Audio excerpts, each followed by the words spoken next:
The crowd went ballistic as Eli Kane hit the stage, his smirk as bold as the Novellum skyline blazing behind him. Prosperity for all, he thundered, and the packed arena lost it, chanting his name like a battle anthem. Free jobs, free homes, free everything. His pledges were a buffet, and the people were starving. But behind the scenes, a shady deal was simmering.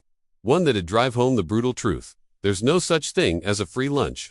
In the high-octane sprawl of Novellum, where skyscrapers screamed wealth and the streets reeked of hustle, Eli Kane was a political rocket.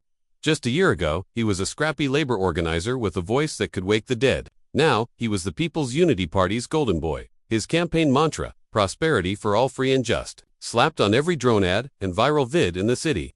His rallies pulled mega crowds, their roars shaking the concrete. No more grinding, he'd bellow, pumping his fists. No more picking between groceries and gas.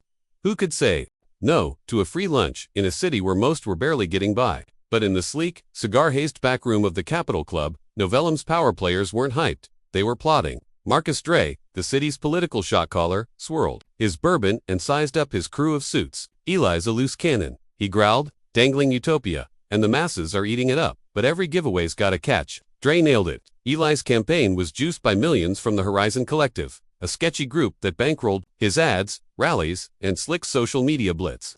Their boss, a hard-eyed dealmaker named Cassian, had cornered Eli months back. "We're your launchpad," Cassian said, his grin all teeth. "Just back us when you're running the show." Eli, hungry for the win, sealed the deal with a handshake. No questions asked. Free funds for a free future suite, right? As the election race heated up, Eli doubled down. Free tech boot camps, free healthcare, free metro passes. His base went wild, but cracks started showing. Where was the cash coming from? Novellum's economy was on life support, taxes were maxed. Debt was a runaway train. Eli shut down the haters. "Big Biz will foot the bill," he vowed, firing up his followers. The streets bought it hook, line, and sinker. Election night was a blowout.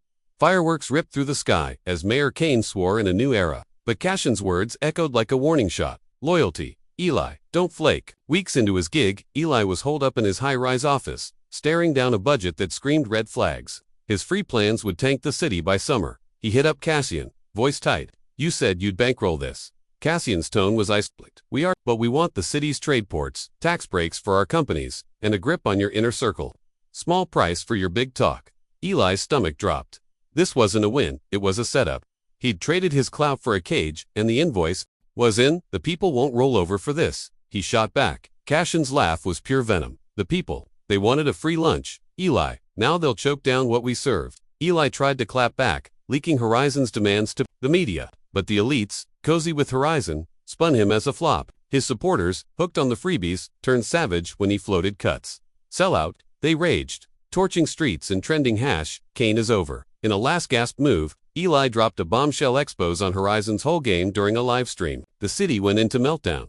Riots erupted as the truth hit. Nothing was free. The jobs, healthcare, passers all, propped up by backroom deals that would have handed Novellum to corporate vultures. Eli stepped down, his rep trashed by the same crowds that once mobbed him for selfies. As he bolted from the city, he clocked a wall tagged with red spray paint. "No free lunch." It hit like a gut punch.